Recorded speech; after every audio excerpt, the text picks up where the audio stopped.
Merci de votre fidélité au programme de Renouveau TV. Bienvenue dans votre émission Le Grand Jury.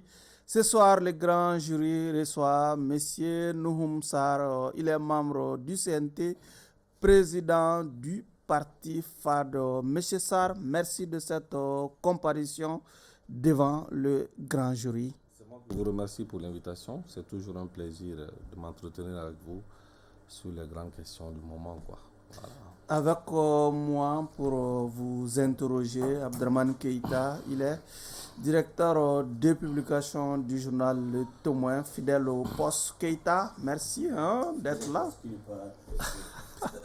Les infidèles au poste. Les infidèles au poste. Vous l'aurez certainement. Les infidèles au poste. Vous l'aurez certainement constaté après une longue absence. Eladio Chana Takiou est de retour.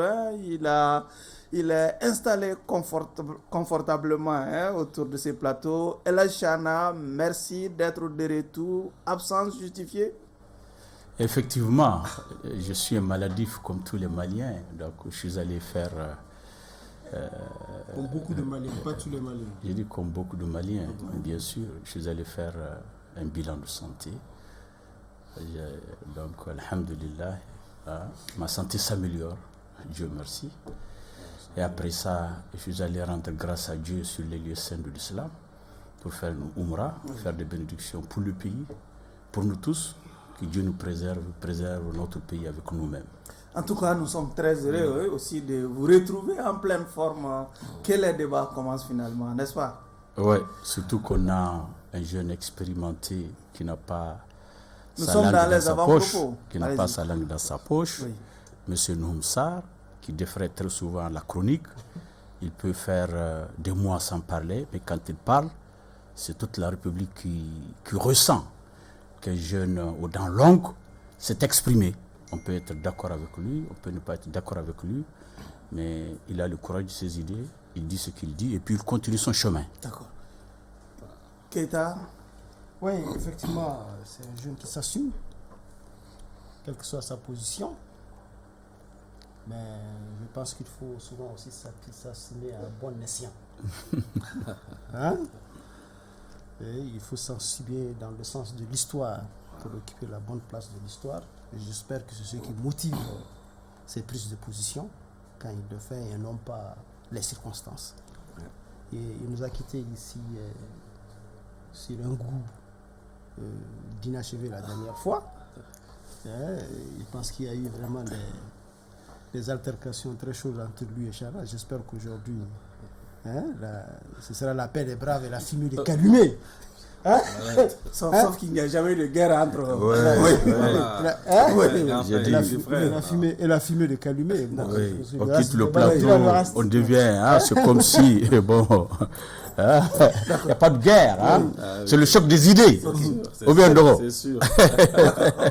On peut évoluer déjà, Sarr, déjà, Chana vous présentait tout à l'heure comme étant quelqu'un qui a le courage de ses idées. Votre propos selon lesquels même un franc ne sera retranché des avantages et salaires des membres du CNT. Ce propos, vous le maintenez ou vous pensez que vous n'avez pas été bien compris par l'opinion? Il faut le dire dans les termes dans lesquels il avait dit. Dorme quel te voilà. Oui. C'est plus explicite. Sauf que nous parlons aussi pour nos téléspectateurs non bambaraphone. Et en traduisant, dorme quel te voilà. Écoutez, vous savez que c'est un sujet qui a été évoqué, certains en ont fait leur chou gras, mais la question traitée est une question éminemment sérieuse. C'est une question extrêmement importante. Il s'agit des fonctions politiques et de ceux qui assument les fonctions politiques et les avantages qui vont avec. Pour moi, un homme qui assume une fonction politique a droit à un kit de dignité. Un kit de dignité, c'est extrêmement important. Lorsque vous assumez les fonctions politiques, vous avez droit, vous accédez à, vous montez d'un cran dans la société. Et il y a une redevabilité naturelle dans la société. Dans votre rue, quand vous n'occupez rien, personne ne vient vous demander à régler ces problèmes. Mais lorsque vous occupez des fonctions politiques, on court vers vous parce qu'on estime que vous pouvez régler les choses. Au regard de toutes ces considérations politiques, de toutes ces considérations sociales, moi je suis de ceux qui pensent que ceux qui assument des fonctions politiques doivent être à l'abri du besoin, doivent être des gens qui sont dans une certaine sécurité, que ce soit financière, que ce soit tout ce que vous voulez. Sauf que votre propos a été perçu comme une sorte d'arrogance politique. Les gens ont sorti de leur contexte. Oui. Lorsque vous prenez toute la vidéo, vous vous rendez compte que c'était dans la logique d'une explication. Et comme nous n'avons pas que d'amis, nous avons des détracteurs, certains ont coupé, je pense, 15 secondes, 20 secondes, et en ont fait, c'est de bonne guerre. Hein. C'est la politique. La politique, ce n'est pas un fleuve tranquille. Mais non, ça, ce n'est pas vous, avec la lutte du M5 RFP contre le régime défunt, qui mettait sur la place publique les avantages du président d'alors, du gouvernement, de l'ancien Premier ministre. Vous avez fait savoir au peuple que ceux qui nous gouvernent, ils touchent beaucoup et que ce n'était pas normal. Et maintenant, vous pensez qu'il faut un kit de dignité. Comment expliquer cet écart? C'est à l'épreuve du pouvoir ou bien... Vous pouvez sortir une seule émission, un seul propos de Noum Sarr. C'est pourquoi je n'ai pas dit expressement Noum Sarr, j'ai dit les responsables. L'opposition était plurielle. Oui. Plusieurs tendances, Du M5 plusieurs à l'époque, compétences. oui.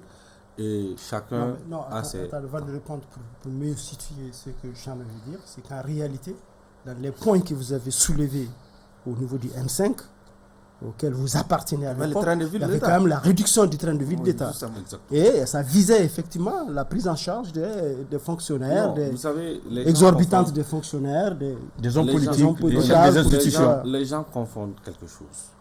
La réduction du train de vie de l'État et les avantages liés à une fonction politique, c'est deux choses qui sont différentes.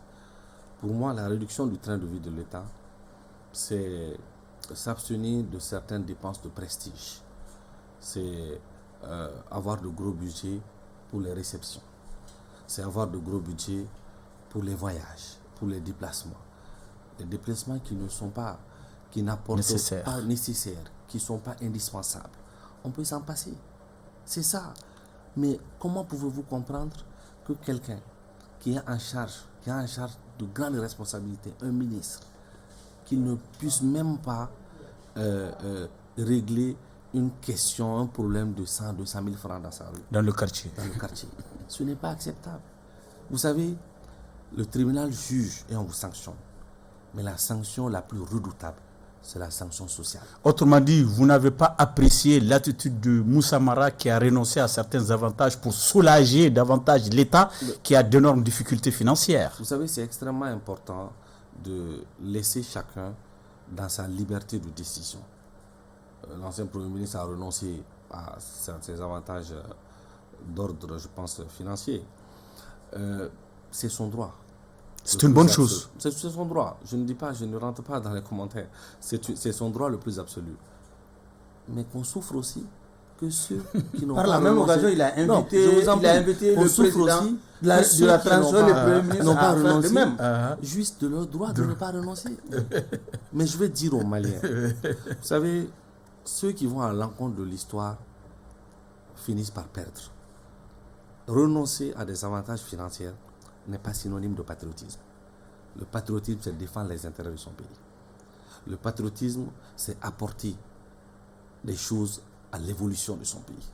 Le patriotisme, c'est faire en sorte que les problèmes du moment puissent trouver une solution digne. Et moi, je ne dirais pas que le Premier ministre Zoumana Sako, qui n'a pas renoncé à ses avantages, n'est pas un patriote. Personne ne l'a dit. Je ne dirais pas que l'ancien Premier ministre Modibo Sidibé n'est pas un patriote. Je ne dirais pas que Mohamed Agamani n'est pas un patriote. Moussa Mara. Vous savez, je ne dis pas que ce n'est pas un patriote. Je ne peux pas le dire parce que personne... Nous ne sommes pas dans la même situation aussi. Personne n'a le... Tous ceux-là dont vous avez parlé sont des retraités. Personne n'a le monopole. Je vous en prie. Personne n'a le monopole du patriotisme. Et puis c'est important. Vous savez, quelqu'un qui a occupé les hautes fonctions, tel que Premier ministre, il a eu des collègues dans le monde avec lesquels il a relation. Le réseau. Et l'essentiel de nos premiers ministres, en tout cas au cours des 30-40 dernières années, sont des fonctionnaires. et qui sont à la retraite pour certains, qui n'ont que leur pension de fonctionnaire. La plupart d'ailleurs. La plupart.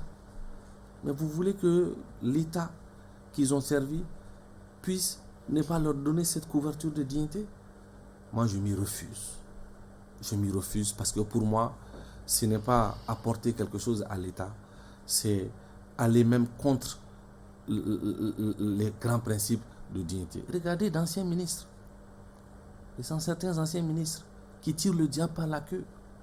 Alors je sais que des gens honnêtes comme Zoumana Sako roulent dans des vieux véhicules. Je vous dis, d'anciens ministres qui tirent le diable par la queue. Des gens qui ont servi. Il y a une loi aussi concernant les anciens ministres. Non, peut-être que c'est pas des gens qui ont occupé les hautes fonctions. Le simple fait d'avoir été au contact de secrets d'État oblige l'État à vous donner un parapluie de dignité. Je ne dis pas l'opulence, mais la dignité. Allez-y, c'est une question de principe. Bon. C'est ma conviction, je l'exprime contre Vazimari. Ça c'est pour l'actualité, pour l'histoire. Il y a quelques jours de cela, on commémorait la date anniversaire de l'avènement de ce pouvoir-là. Ça veut dire de la déchéance du pouvoir d'Ibeka à laquelle vous avez participé. Ouais. Et avec 4 ans après, qu'est-ce que vous retenez comme dividende de cette lutte du M5 et qu'est-ce que vous retenez du bilan de ce pouvoir-là? Il est important de rappeler qu'en 2020, nous étions dans une situation sécuritaire extrêmement difficile. C'était des villages décimés. C'était une armée qui ne disposait pas de capacité pour faire face à la menace, aux doubles menaces, menace terroriste, menace djihadiste. Et tous les Maliens ont convenu en son temps que les réponses sur le plan sécuritaire n'étaient pas à la hauteur des enjeux, y compris l'ancien président lui-même, qui a, dans Jeune Afrique, indiqué clairement que les capacités actuelles de nos forces de défense ne sont pas à la hauteur de la menace. C'est le président lui-même, Ibrahim Boubacar Keïta, paix à son âme, parce qu'il a servi ce pays. Et qu'on l'aime ou qu'on l'aime pas, il faut aimer le pays pour pouvoir prétendre à la magistrature supérieure. Nous étions dans l'opposition et notre rôle était d'apporter la contradiction, qui était de montrer du doigt les défaillances. Et nous nous sommes retrouvés pour demander, finalement, après toutes sortes de tentatives, le chef de file de l'opposition d'alors. Nous sommes en train d'égrener le bilan. Non, s'il vous plaît. Parce qu'il faut d'abord rappeler. On sait que le régime a été accusé de tous les où nous étions. Aujourd'hui, qu'est-ce qui a été fait? Et donc, lorsque le peuple souverain du Mali, avec à sa tête le M5, s'est levé, le 18 août, l'armée nationale, pour empêcher un bain de sang, il faut le rappeler. C'est pour empêcher un bain de sang, pour que les civils ne s'entretuent, pour que les civils ne s'entretuent pas. L'armée nationale, je dis l'armée nationale, c'est pas un groupe d'officiers, mais c'est l'armée nationale, les forces militaires. Républicaine. Les forces militaires. L'armée républicaine. L'armée républicaine. C'est-à-dire, les forces militaires et paramilitaires ont empêché le bain de sang. Ça n'a suivi la démission du chef de l'État. 4 ans après, force est de constater que sur le plan sécuritaire... Ça n'est suivi la contrainte du chef de l'État à démissionner. Je vous dis, la démission du chef d'État, peu importe les circonstances, tout ce que vous voulez, peu importe. Sinon, dans la déclaration, lui-même, il disait qu'il faisait la déclaration contrainte. Oui, bon, écoutez, ça appartient à l'histoire. Il n'a jamais dit ça. Mais ça appartient à l'histoire. Il a dit, il est au contraire. On va contraire, ai-je d'ailleurs le choix? Allez-y. Donc, il a dit. Celui qui a dit sans contraire, ça c'est ATT. Et donc, allez-y. C'est pas indiqué. Et donc, 4 ans après, force est de constater l'amélioration de la situation sécuritaire. Peu importe ce que les gens disent.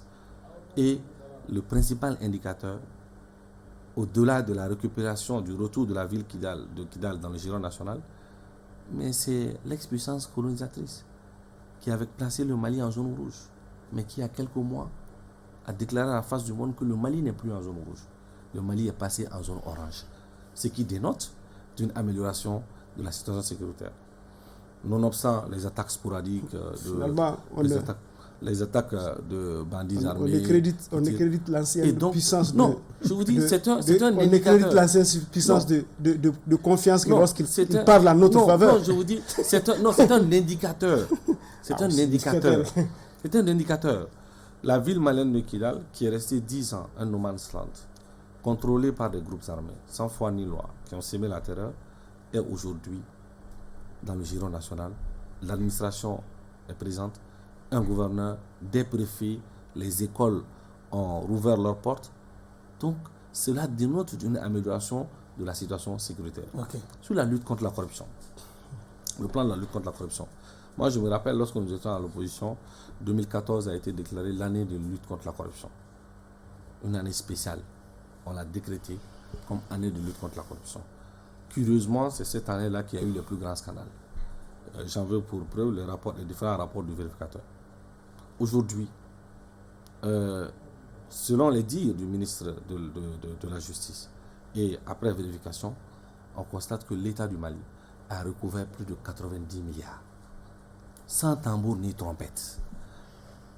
Parce que la justice, bon... Son vétéran a couvert plusieurs. On a recouvré beaucoup plus. Et donc, on a recouvré beaucoup plus. Je sais plus, je connais pas ces montants-là, mais je vous dis, en 2 ans, plus de 90 milliards recouverts dans la lutte contre la corruption, c'est une avancée. Il y a des dossiers qui sont en cours au niveau de la justice. Nous ne sommes pas de cette institution-là. Je m'abstiens de commenter, mais il y a quand même des efforts pour une bonne distribution de la justice dans le cadre de la lutte contre la corruption. Les assises, la cour d'assises est en cours pendant 2 mois, et l'innovation, parce que les plus hautes autorités veulent une célérité dans les dossiers, dans le traitement des dossiers, que les gens ne croupissent pas en prison sans jugement. C'est aussi une violation de leurs droits.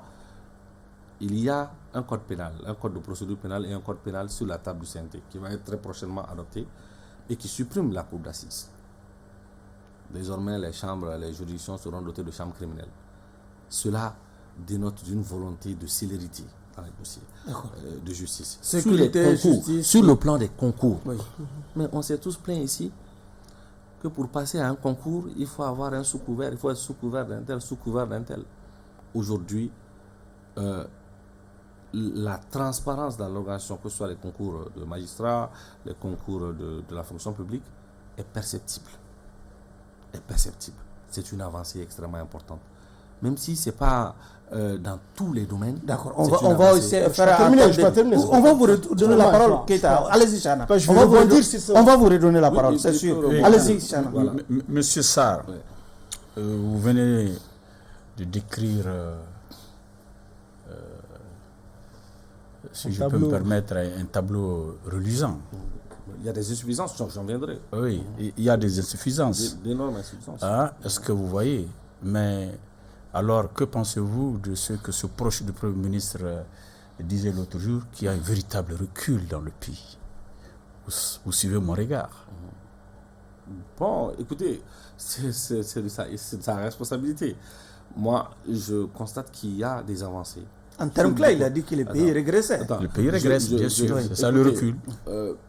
L'intégrité territoriale recouvert à plus de 95-98%.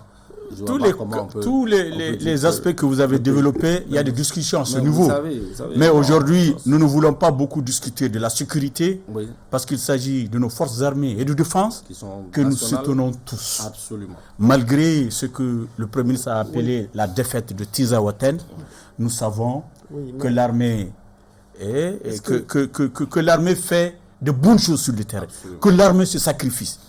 On sait que le ministre de la Défense, très discret, travaille pour vraiment réarmer moralement, matériellement, vraiment notre armée nationale. Donc vraiment, Abdraman, je pense que je ne voudrais pas qu'on mène le débat sur la sécurité, sur nos forces armées de sécurité. Je pense... à raison de la sensibilité. Je pense, Chana, la sensibilité est claire, mais je pense que ce n'est pas faire justice aux gens qui, en longueur de journée dans le centre, sont en train de payer. Posez votre question. Le prix fort à cela. Donc, monsieur Sarr, posez votre question. Vous avez jugé la sécurité par rapport à Kidal, par rapport à ce que le territoire a été recouvré par l'armée. mais les dividendes de ce recouvrement du territoire, ça ne se sent pas sur la préservation de la sécurité des citoyens. Et en longueur de journée, on entend partout des attaques par-ci par-là, des villages qui se déplacent par milliers, des écoles qui se ferment, par-ci par-là, des gens qui meurent. Plus qu'en 2020. Qui meurent plus qu'ils ne mouraient. Et on est tenté de dire même que les civils payent beaucoup plus le tribut à cette situation sécuritaire aujourd'hui que les militaires. Je ne partage Mais pas ce tableau. qu'est-ce que vous en pensez? Je ne partage pas ce tableau parce que, pour la simple raison, l'armée est en opération. Et lorsque l'armée traque les forces ennemies, mais c'est clair que les civils vont se déplacer. Les civils ne sont pas armés. Non, ce sont les terroristes qui provoquent le déplacement donc, des civils et non les actions de l'armée. C'est pas ça. Mais les gens en se déplaçant, les gens en se déplaçant parlent. C'est pas par gaieté du Ils cœur. se déplacent parce qu'on brûle leur village. Absolument. On se déplace parce qu'on les prie, parce qu'on les enjoint même de se déplacer. Ils Faute sont de quoi ciblés. ils seront attaqués. Oui, On les menace de s'en aller, ils s'en le- vont. attends. Donc c'est que vraiment ce que vous dites Moi, comme je ne suis sécurité pas un est un peu expert. nuancé quand même Oui. de ce que vous Non. appelez comme, Moi, comme dividende Moi, je sécuritaire. ne suis pas un expert Et quand même, militaire, et quand même, mais je sais quand même. est-ce que vous pouvez que- dire, non, est-ce que vous pouvez nous dire aujourd'hui le bilan Oui. de ce qu'on a perdu aujourd'hui depuis 4 ans, si on ne peut pas le savoir pour les militaires, au moins pour les civils? Est-ce que vous le savez? En tant que Écoutez, en tant que non, oui. en tant que L'armée- en tant que élu, Oui. en tant que Pas élu, représentant. non, représentant effectivement de l'organe législatif. Peut-être que... Non, en tant que Peut-être qu'ils sont représentant. élire bientôt. Non, On ne sait jamais. Hein. En tant que, non, vous y prétendez, vous avez prétendu à ça de toute façon. En tant que représentant de l'organe législatif, investi du pouvoir de contrôle de l'action gouvernementale, vous devrez aujourd'hui le savoir. Combien est-ce que aujourd'hui, depuis 4 ans, on a perdu de civils dans cette situation? Honnêtement, je n'ai pas les chiffres en tête. Je vais être honnête avec vous. Vous Mais avez je une idée sais- quand même? Non, écoutez. Vous avez une idée? Non, je vous en prie. Je sais que notre armée est en opération sur l'ensemble du territoire. Et nous avons un territoire vaste, très vaste. Nous avons une armée qui est passée de 22 000 hommes en 2020. Et comment à vous avez plus de su 60. que le territoire a été recouvré à 90%? Non, écoutez, je vous dis, l'essentiel des centres urbains de notre pays sont sous le contrôle de notre État. Les préfets, vous voyez, on les nomme par dizaines aujourd'hui. Mais est-ce qu'ils vont? Non, par dizaines Les aujourd'hui. sous-préfets, est-ce qu'ils vont? Moi, partout où je suis allé, à Kidal, j'ai vu les préfets, j'ai vu les sous-préfets. Je n'ai pas parcouru tout le pays, mais partout où je suis allé, à Mopti, à Banyangara, les préfets, les sous-préfets sont sur place. L'autorité, les représentants de l'État sont sur place. C'est une avancée extraordinaire. Vous savez, après le départ de la MINUSMA, c'est important ces détails-là. La charge, c'est-à-dire le vide, l'État du Mali a tout fait pour combler. L'État du Mali a mis tout en œuvre pour combler ce vide. Ça demande beaucoup d'argent. Ça demande une formation. Ça demande des hommes. Et les efforts sont en cours. C'est un miracle, Bon, selon certains. comme l'a dit Chana, pour parler d'autre chose que de Ouais. la situation Allons-y. sécuritaire, pour Je suis parler d'accord d'autre avec chose vous. que la situation Allez-y, sécuritaire, oui, je vous écoute. vous avez eu à noter le Premier ministre actuel très mauvaisement. Aujourd'hui, quelle est votre notation de l'action gouvernementale? 3 ans après. Hein. 3 ans Bon, après. écoutez, franchement, je pense qu'on on a évoqué ça pendant toutes les séances de grand jury. où Non, je suis aujourd'hui, passé. parce que ça... Non, ça- je non, vous en prie. non, Je on vous ne en veut prie. plus, ce n'est plus la même chose. Non, 3 ans on après, a évoqué ça. Il est certainement Mais fatigué de noter. reconnaissez-moi Non. le droit. Bon, d'accord, le droit mais c'est pas ça. de ne pas évoquer, non, si on vous pose la... Ce n'est pas à tout le cette monde qu'on question. pose la question. Non, Voilà. ce n'est pas à tout le monde Voilà. qu'on pose la question. C'est ça. Ouais. On pose la question, comme je l'ai dit tantôt, à celui qui est investi du pouvoir de contrôle de l'action gouvernementale. Ce que vous avez dit il y a 3 ans et la situation actuelle est censée s'être déplacée. Ben, il est évident que... Donc, dis-nous en réalité, comment est-ce que vous appréciez aujourd'hui l'action Non, gouvernementale dans son absence? il est évident que l'action gouvernementale a besoin d'un souffle.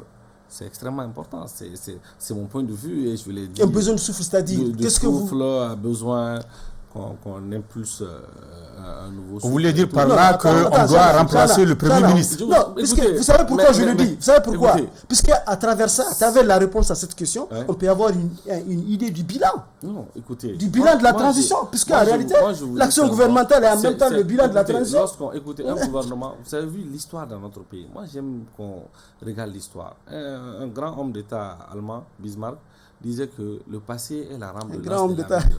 C'est un homme d'État. Un dictateur. Bismarck. Le passé est la rame de lance de l'avenir. Prenons notre histoire au cours des 10 dernières années, avant la transition. Vous avez vu un gouvernement qui a fait 2 ans plein, 3 ans. Et vous pensez que, ce qu'on est en train de vivre en termes de crise énergétique, non, vous avez je vous dis, parce que, non, je vous le dis pour justifier la nécessité d'insuffler. Insuffler un nouveau souffle au gouvernement, à l'action gouvernementale. Est-ce que cela veut dire que vous insinuez par là le départ de Choguel Maïga? Bon, écoutez, moi, c'est pas à vous, voilà, que je vais dire ça. Le départ de Choguel Maïga, je sais où le dire. Et voilà. J'ai dit vous insinuez. Vous connaissez très bien que... On parle la langue française. Celui auquel vous faites allusion... voilà, on n'a pas le même style et je n'ai jamais caché mon opposition. Et lui-même parce que personne ne peut le faire partir, c'est entre lui et le président de la transition. Ce n'est pas à des gens du CNT ou à nous autres de demander son départ. Vous savez, bon, le temps est le meilleur juge. D'accord. Le temps est le meilleur juge. Ça, revenons à Tezawaten. La situation de Tezawaten nourrit beaucoup de débats et au plan national, même en dehors du Mali. On assiste à une sorte de confusion autour de cette situation. Quelle est votre lecture? Comment vous comprenez cette situation? Non, c'est simple. Hein. Il n'y a pas rien à changer dans le soutien de certaines puissances au terrorisme. Rien n'a changé. On a changé peut-être de nom, on a confié une mission aux Ukrainiens qu'on soutient de l'autre côté. Rien n'a changé. Rien n'a changé, ce sont les mêmes parrains du terrorisme. Vous avez lu la lettre des 3 présidents de l'AES adressée à l'ONU pour accuser l'Ukraine de soutien au terrorisme. Est-ce que, c'est sûr que vous êtes du même avis que nos 3 chefs d'État, et est-ce que vous avez des éléments à nous expliquer sur ce plateau? Mais c'est un haut responsable du renseignement ukrainien qui a pris la parole et qui a clairement indiqué au monde l'implication de l'Ukraine dans ce qui s'est passé à Tezawaten.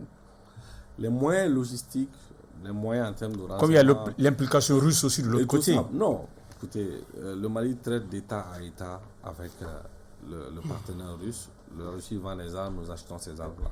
Ce n'est pas le même registre. Et l'ambassadeur ukrainien à Dakar a enfoncé le clou. Ça justifie que nos pays adressent une correspondance à l'entité mondiale qui est les Nations Unies, qui est chargée de trancher les différends entre États. Mais c'est le minimum, c'est le b.a.-ba, c'est le minimum à faire. Mais ce qui est constant, c'est que notre armée est mobilisée. Ce qui est constant, c'est que notre armée est aujourd'hui plus que jamais renforcée à un moral au top pour ne laisser aucun pan du territoire national entre les mains de hors terroristes. Allez-y, Keïta. Et les gens parlent de l'Ukraine. Moi, je vois les parrains, ceux qui soutiennent l'Ukraine. L'OTAN. Ceux qui soutiennent, oui, l'OTAN et quelques pays qui soutiennent l'Ukraine. Ce sont eux qui ont mené l'opération à Tezawaten, mais qui se cachent. Est-ce que vous ne pensez pas que l'ambassadeur en a fait un discours politique, seulement une récupération politique sur nos politiciennes? Je vous dis, ce sont eux qui ont... Alors, mais qu'est-ce que vous pensez des chances de cette plainte du Mali de prospérer? Quand ici au Mali, nous parlons, par exemple, de terroristes, et ils n'ont pas encore mis dans le registre des terroristes ceux qui revendiquent cette attaque-là. C'est le CSP. Jusqu'à présent, jusqu'à preuve du contraire, ils ne sont pas considérés à l'international comme des terroristes. Ils sont considérés comme des groupes armés et rebelles. Comme des acteurs. Comme des acteurs rebelles, effectivement. Donc, est-ce que, selon vous, vous pensez que cette appréciation au niveau national peut avoir un retentissement, l'écho favorable et attendu au niveau international? L'erreur opérée par les Nations Unies et qui est en train de se payer parce que l'organisation onusienne aujourd'hui est en difficulté dans le monde au regard de l'explosion de conflits dans le monde, au Moyen-Orient, Gaza, Ukraine, Russie et tout ça. C'est de vouloir faire une distinction entre les forces négatives qui opèrent dans le Sahel. Les forces négatives sont à la fois les forces séparatistes et les forces terroristes. Et la résolution 2100 en 2012, je pense 2012-2011, a fait cette erreur-là. Les Nations Unies ont indiqué combattre les terroristes, mais on laisse le champ aux groupes séparatistes, qu'en vérité, il n'y a pas de différence. Ces groupes sont imbriqués les uns dans les autres. Ils sont séparatistes le jour c'est possible, mais il va falloir le prouver. Terroristes. Attends, Ouais. ces groupes sont terroristes le soir. Et on s'est fondé sur une falsification de l'histoire de notre pays. La Zawad.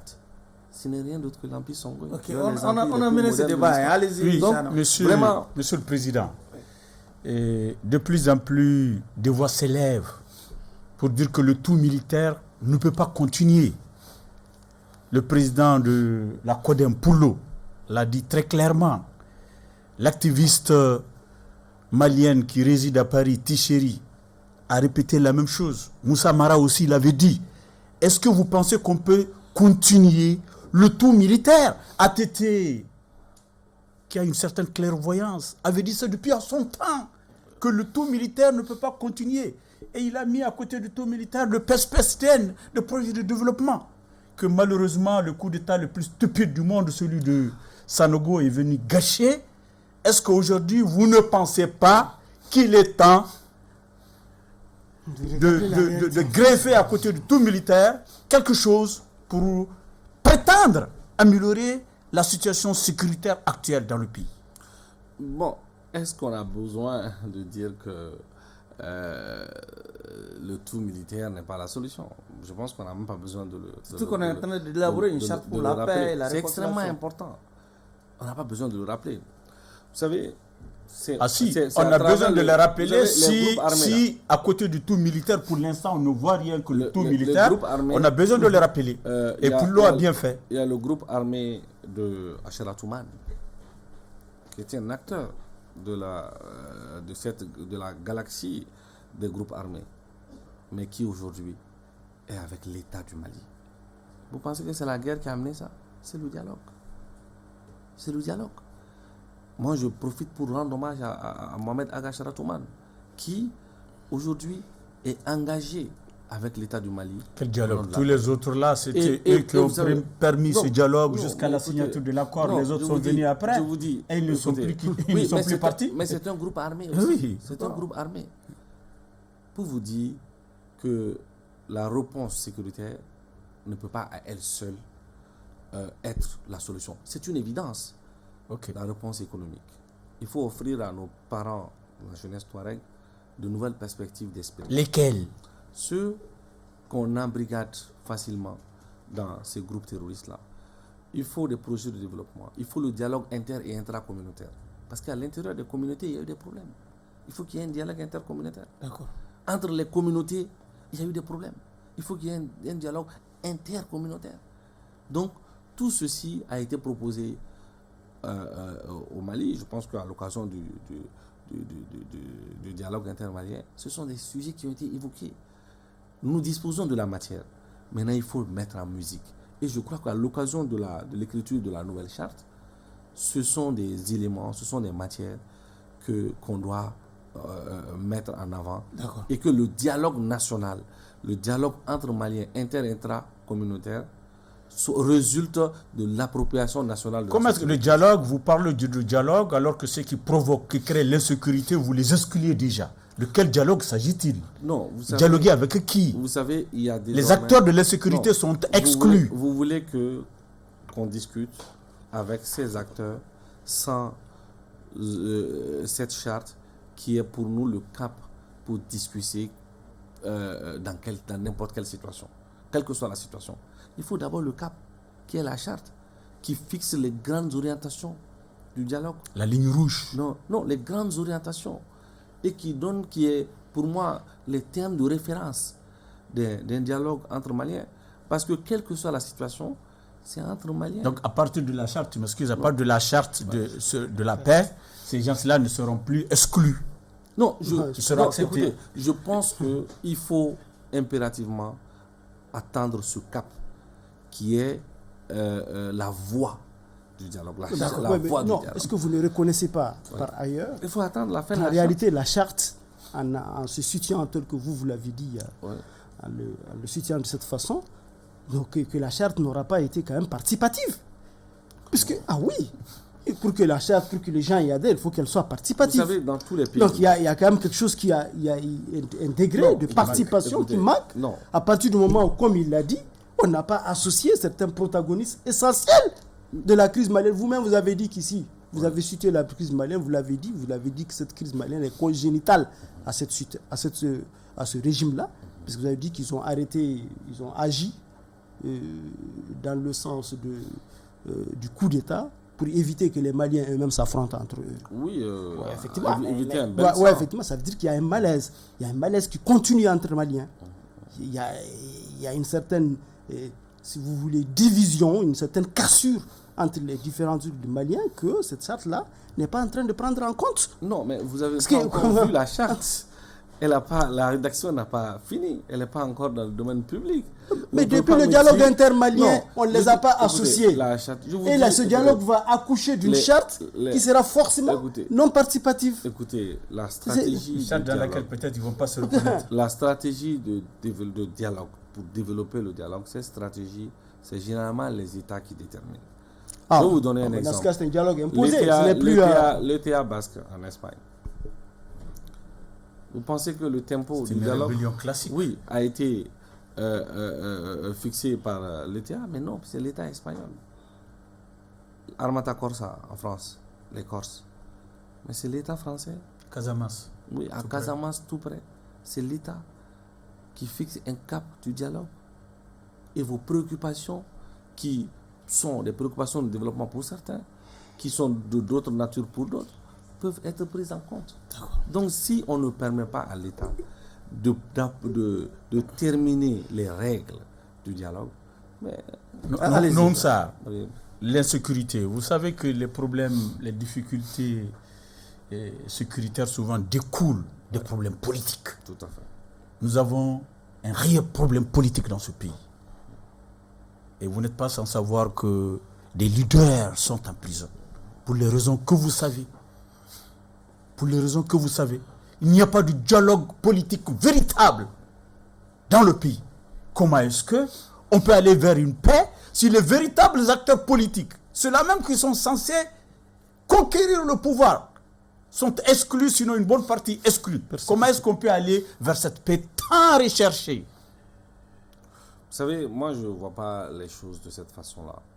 Vous avez certains ont voulu faire croire au Mali que la transition est une transition apolitique et que la transition n'a pas d'incohérence avec les politiques. Ce n'est pas vrai. Le chef du gouvernement est un homme politique. Bien sûr. Qui a fait carrière, qui a une carrière de plus de 40 ans. Et donc, vous ne pouvez pas... Moi, je suis un homme politique. Au Conseil national, il y a des hommes politiques. Le ministre de c'était peut-être l'erreur de la transition. Le ministre de la refondation est un homme politique. De l'élevage, président de parti. Président de parti. Donc, vouloir faire croire que la transition actuelle est apolitique ou que le chef de l'État, qui est un militaire, qui n'est pas politique, est un homme qui a une hostilité vis-à-vis de la politique, ce n'est pas vrai. Le chef d'État a reçu plusieurs hommes politiques, notamment.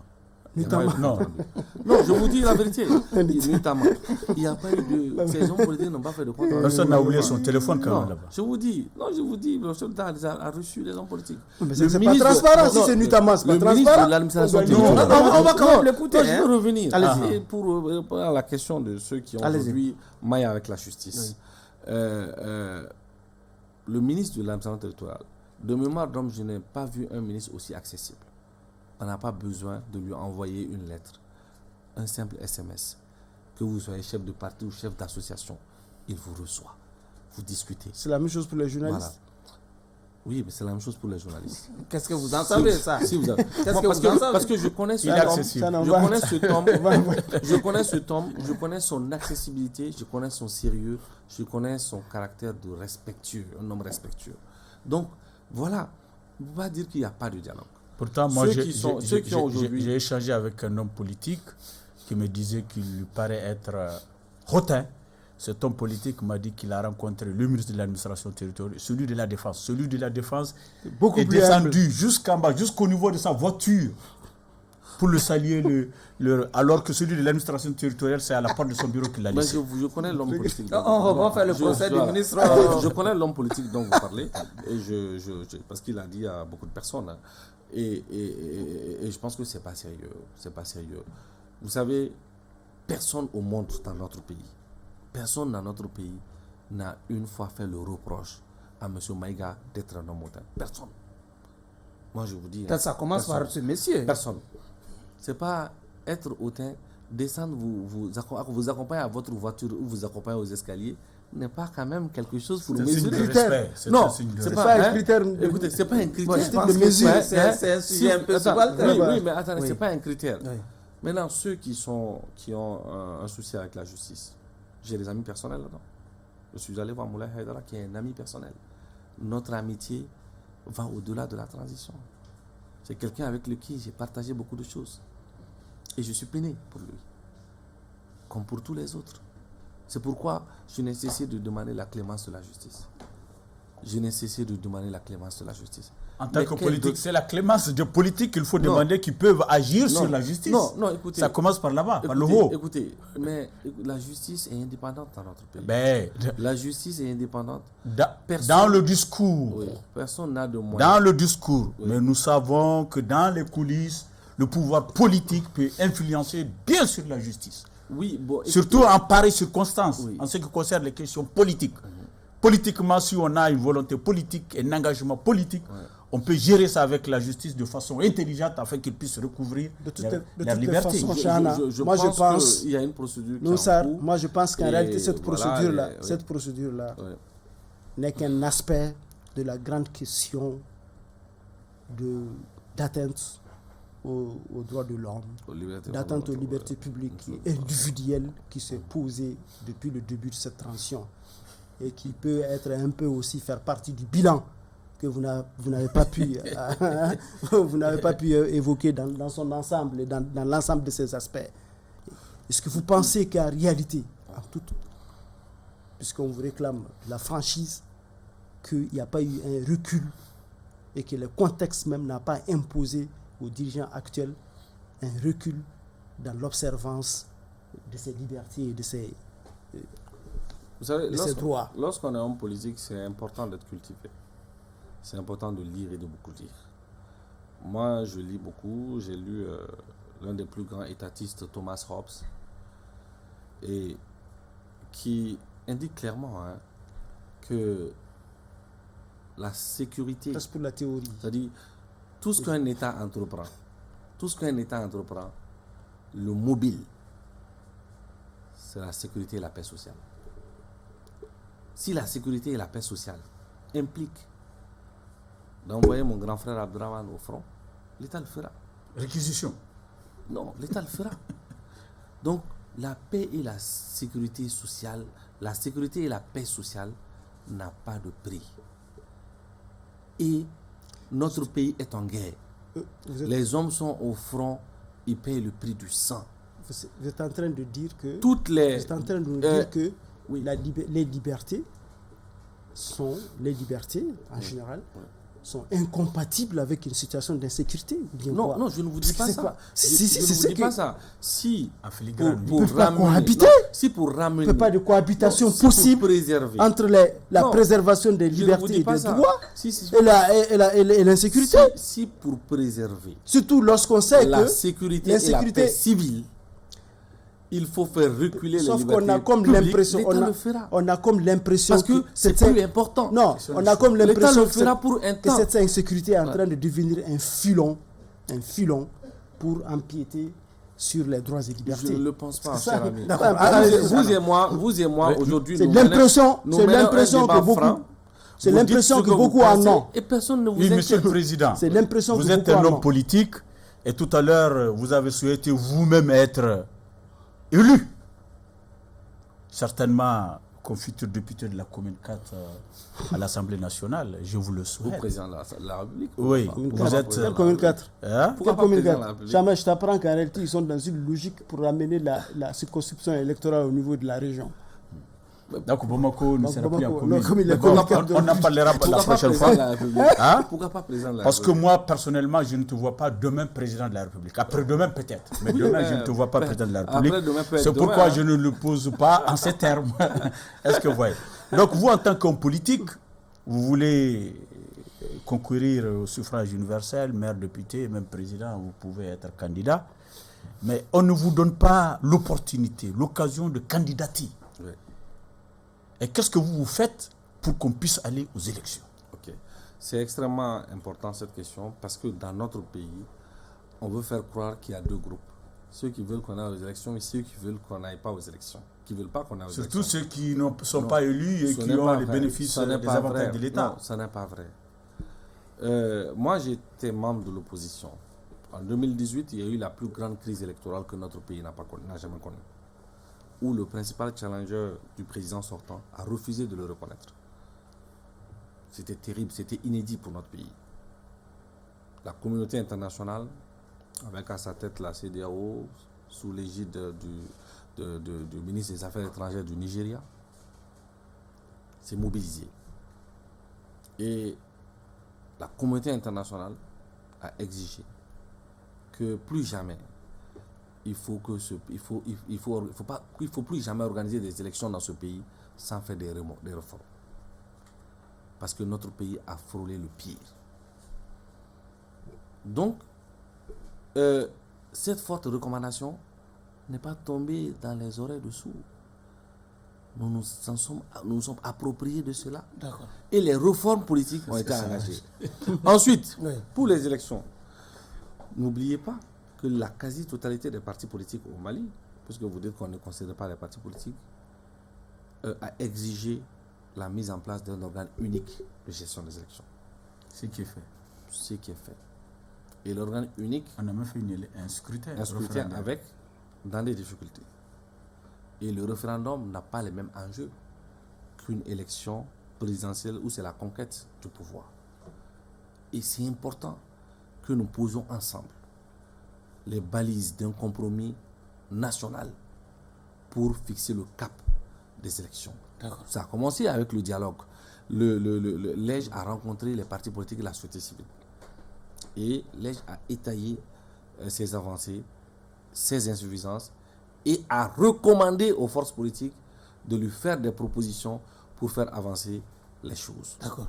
Et l'essentiel des textes, aujourd'hui, la loi électorale, la nouvelle loi, la modification qui exige le découpage territorial, a été adoptée par le Conseil des ministres. C'est en passe de venir au CNT pour adoption. D'accord. L'élément essentiel de l'élection, c'est d'abord la loi électorale. Moussar, déjà, s'agissant de l'AES, Tikenja, le règlement dans une nouvelle chanson, a épinglé en tout cas l'approche des gouvernants de l'AES en termes de gestion des libertés individuelles. Il a décrit en ces termes, Et Alpha Blondy s'est ajouté à ça que aussi. la liberté d'expression n'était pas respectée par les transitions au sein de l'AES. C'est son point de vue. C'est son point de vue, je viens de vous le dire. Si la sécurité et la paix civile impliquent une restriction des libertés publiques, c'est un choix à opérer. C'est un choix à opérer. Et tous les États du monde, les États modernes, démocratiques, mais le font. Le fond, Israël est un État démocratique. Israël, il arrive quelquefois que les libertés civiles soient... Donc vous êtes d'accord avec sa description? Moi je suis Oui. un admirateur des philosophes étatistes. C'est extrêmement important. Sauf L'État, c'est pas un sauf jeu. que si on vous appliquait la même chose. Non, l'État, c'est non, pas si on un vous jeu. appliquait non. Vous avez- si on quand on vous est appliquait en si on vous appliquait la même logique, vous reconnaissez que si on vous appliquait la même logique, cette transition n'aurait pas eu lieu. Avec IDK. Non, je vous en prie. si, c'est Vous une savez, il y a évidence. deux, non, C'est il y a clair, deux- c'est non, il y a clair. deux Hein? choses. Mais C'est écoutez, quand même une évidence. écoutez, vous n'allez pas dire Hein? que des gens n'ont pas été arrêtés sous Ibeka. Moi, j'ai Oui, été mais arrêté. néanmoins, Donc, non, Mais mais pas- non, écoutez. on je a vous permis dis- quand même aux non, gens de marcher. Écoutez, les gens On ont a été permis aux gens arrêtés. d'insulter. d'insulter, on a Des permis aux gens de écoutez, parler. écoutez, de diffamer. les On a gens- permis. Les gens Hein? ont été arrêtés. Vous savez, la transition, pourquoi elle est toujours aujourd'hui, elle perdure et puis elle est populaire, parce que les Maliens sont d'accord. Ok. Nous ne sommes pas un peuple peureux. Ok. Contrairement à ce que les gens disent, nous ne sommes pas un peuple peureux qui va admettre quelqu'un m'a dit aujourd'hui que quelqu'un m'a dit que vous êtes en train de poser votre dernière question. Soit dit en passant, quelqu'un m'a dit aujourd'hui que la résistance du Mali a toujours été passif d'abord. Non, moi je vous dis, nous ne sommes pas un peuple qui accepte. Je serai obligé de passer la parole à Chana. Allez-y, oui. Bon, la question, il vient d'évoquer la question de l'AES. Oui. L'AES a été créée, une confédération, et en même temps, des voix s'élèvent pour penser que ce n'est pas encore irréversible. De quel côté vous vous situez entre les pessimistes et les optimistes d'un retour de ces pays dans le giron de la CEDEAO? Moi, je suis... je vous dis clairement, pour la CEDEAO, c'est clair que la CEDEAO a démontré à travers l'histoire qu'elle ne veut pas de ces pays-là. C'est un fait. Et ces pays-là n'ont pas démontré aussi le contraire, qu'ils ne veulent pas de la CEDEAO. Elle a désigné un médiateur. Non, je vous en prie. Oui. Qu'est-ce qui se passe? Parce qu'il faut que les gens soient fidèles à l'histoire. Les gens soient fidèles à l'histoire. Nous nous sommes mis ensemble pour la communauté de destin. Elle était d'abord économique. Ensuite, on a greffé la communauté de destin politique, ce qui était une erreur. Parce que les pays ont leur souveraineté. Les situations politiques peuvent varier d'une période à une autre. Le président de Cap-Verdien l'a rappelé récemment. La Sierra Leone a été attaquée. Des rebelles se sont attaqués à la Sierra Leone. Le peuple souverain du Mali a envoyé l'armée du Mali pour libérer la Sierra Leone. Ce n'est pas le peuple souverain, hein. C'est la CEDEAO. Non, c'est dans le cadre de la CEDEAO. Écoutez, mais le Mali aurait pu refuser. Ouais, mais c'est clair, mais c'est dans le cadre de la CEDEAO. Le Mali pouvait refuser. Mais nous avons envoyé nos hommes pour libérer la Sierra Leone. Et la bataille la plus rude. Vous pensez qu'entre le Mali et la CEDEAO, c'est fini? Non, moi, le divorce est consommé? Je vous dis, le divorce est consommé. Parce que le Mali a été touché dans son amour propre. Le bateau Tombouctou a été détruit. Même pas un message de compassion de ceux avec lesquels nous avons une communauté de destin. Donc la décision malienne est légitime et cette décision est justifiée. Maintenant, le dialogue continue. Personne n'a rompu le dialogue. Ok, allez-y, le dialogue continue. Non, ça, je reviens à la problématique des élections. Oui. Parce que un pouvoir, quel qu'il soit, même un pouvoir élu, n'a pas vocation à se pérenniser. Tout à fortiori, tout à fait. Un pouvoir pushiste. Oui. Hein, un pouvoir pushiste. Donc, je reviens encore à cette problématique parce que vous pensez qu'il faudrait un toilettage des textes pour aller aux élections. C'est quasiment fini. En tant que législateur, quasiment fini. Alors, est-ce que vous avez une idée d'à peu près dans quel temps nous pourrons aller aux élections? Premier volet. A. B, tout le monde, surtout les soutiens de la transition, ceux du CNT, tout ça là, sont en train d'activer la candidature du président Assimi Goïta et de modifier la charte qui l'interdit en aucun cas d'être candidat. Et quelle est, votre position par rapport à cette situation? Vous savez, les élections, quel que soit le temps, les élections finiront par avoir lieu. C'est sûr. Et moi, je pense que le gouvernement est même en train d'aller le plus rapidement possible vers les élections. Vous avez dû voir que la charge électorale a été diminuée. A été diminuée. Il n'y a plus d'élections législatives, il n'y a plus d'élections communales. C'est cap sur l'élection présidentielle. Ça révèle une volonté de vouloir aller rapidement. Ça, c'est un premier élément. Deuxième élément, les textes, c'est-à-dire la vitesse, la cadence avec laquelle les textes sont adoptés, les textes sont faits, c'est une cadence, c'est quasiment... À quoi est-ce que ça sert? Jamais vu dans notre retour pays. Partiel à l'ordre constitutionnel. Donc, c'est pour vous dire que les élections, c'est une priorité du gouvernement.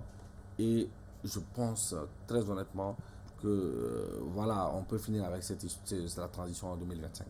Je pense. 2025. Je le pense, hein, c'est mon point de vue personnel. Le législateur ne fixe pas la date des élections, c'est le gouvernement qui mais en tant qu'homme politique, au regard de tout ce que je vois, de projection, les élections peuvent se tenir en 2025. Maintenant, pour la candidature d'Assimi, il n'a jamais dit à personne qu'il est candidat ou qu'il va être candidat. Et ensuite, là, ce que les gens ne comprennent pas, mais la transition, là, mais c'est ça notre préoccupation pour le moment. Maintenant, ces rumeurs que les gens font circuler ça et là, moi je ne gère pas ça. D'accord, Oui, nous, vous, ça, est-ce que vous pensez qu'il peut ou il doit être candidat? Moi je ne pense rien de ça. nous sommes malheureusement au terme des débats pour le compte de cette audience. Nounsar, le jury est en train de se retirer pour procéder à la délibération. Keita, nous sommes dans les secrets de la délibération. Ouais. Vous savez, il faut d'abord, avant tout, reconnaître à Nounsar son courage d'affronter le débat. Depuis un certain temps, vous le savez, Monsieur le Président, nous avons grand mal à instaurer du débat faute de débatteurs. Donc, quand nous avons des cas de ce genre qui se prêtent à cet exercice très périlleux, et parfois, avec le calme qu'on lui a aujourd'hui encore remarqué durant tous ces échanges-là, puisque ça n'a pas toujours été le cas. Ça n'a pas toujours été le cas pour ceux-là qui l'ont précédé ici. Il y a eu parfois un peu de la nervosité sur certains. Et je pense que Nounsar, je ne dirais pas qu'il m'a convaincu par rapport vraiment aux arguments développés, mais il en a quand même. Il a des arguments. Il ne nie pas les faits, il cherche à les argumenter, contrairement à d'autres qui sont dans la négation des choses. Et vraiment, je ne pense pas qu'ils doivent être vraiment condamnés pour s'être assumés, pour un choix qu'il a déjà fait pour ces options qui découlent vraiment des raisons personnelles, peut-être des raisons politiques qui lui appartiennent. Et je vous demande de ne pas le sanctionner pour ça. Merci. Chana. Merci, Monsieur le Président. J'ai vu ce soir un Nounsar humble. Ce n'est toujours pas le cas.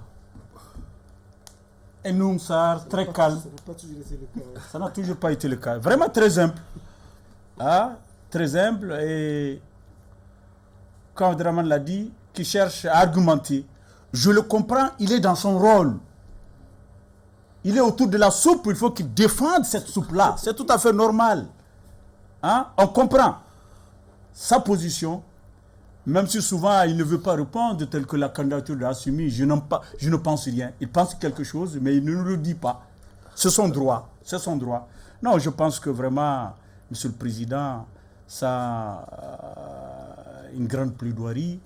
Et je pense qu'aujourd'hui, son humilité, hein, son calme, vraiment, et ses réponses qu'il nous a données, parce que souvent même dans les réponses, il attaque, il donne des pics par-ci par-là, mais aujourd'hui, s'il a un peu contrôlé tout cela, je pense qu'il mérite d'être libéré des liens de l'accusation. Au bénéfice de ces deux réquisitoires très largement favorables à l'accusé du jour, ce qui n'était pas gagné d'avance, il me plaît de libérer purement et simplement l'accusé des liens de l'accusation. Par conséquent, M. Sarr, vous êtes acquitté. Un dernier mot?